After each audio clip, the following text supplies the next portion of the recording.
The problem with Sanger sequencing is that it's slow, and it's inherently slow because as the size of these segments grow, they become harder and harder to tell apart. You can probably imagine how difficult it's going to be to tell something that's 241,049 versus 241,047 or 48 base pairs long. Not going to work, and it's particularly not going to be efficient, and you will have more errors and everything. But originally, the idea behind the whole Human Genome Project, that was a gigantic effort, that was exactly to use this type of chain termination sequencing to determine the full genome. It should be a 30-year project. But then a mathematician, Eugene Myers, came up with an idea that what if you could just do a divide and conquer approach and just take that entire genome and cut it into much smaller pieces so that every piece was only 100 or 200 base pairs long. Those would be trivial to sequence. We can sequence all of them in parallel and do a way faster sequencing. The only problem though, at some point we get the results, and now you're not going to have one result, but you're going to have millions of pieces, and that's an exceptionally complicated problem. They even tried to publish this, but they were rejected both by Nature and Science. And eventually, I think they got into Journal of Biotechnology or something. Don't trust me on that one. The only condition under which the journal would accept to publish this paper was that there was also a very critical commentary about the method that this was unlikely to work. Might work for 2,000 pairs or so, but for a human genome, we would need in the ballpark of 50 million fragments, and there is no way this method would ever work in practice.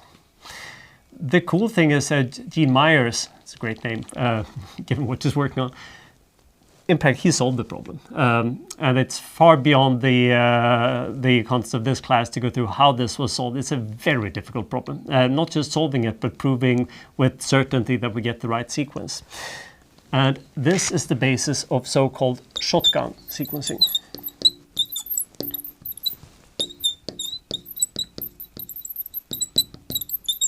The way a shotgun fires a swarm. So with shotgun sequencing, there are actually two things we do.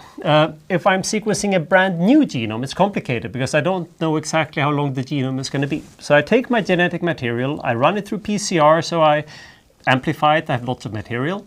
And then I use enzymes to cut it in small pieces. I determine the sequences of all these small pieces, and I'm going to need many, many copies of the pieces that are overlapping, right? Because I can't control where the cuts happen.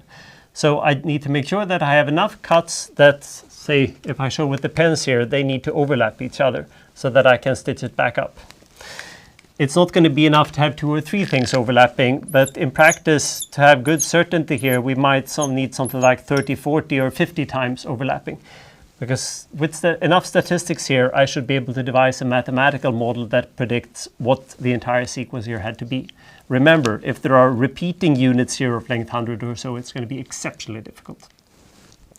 This is still very costly for a new genome, because literally for a new genome, I do not know what the result is going to be, and that requires a lot of computing and probabilistic modeling.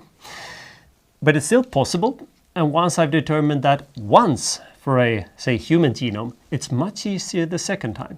Because the second time, my genome is on average completely identical to yours. There are going to be, say, 0.1% or so that differs. And finding those 0.1% when I have all those small pieces, that's much easier, as you see here on the right. Because now I have a template to place them all and just do some statistics. In practice, this is what virtually all sequencing labs use.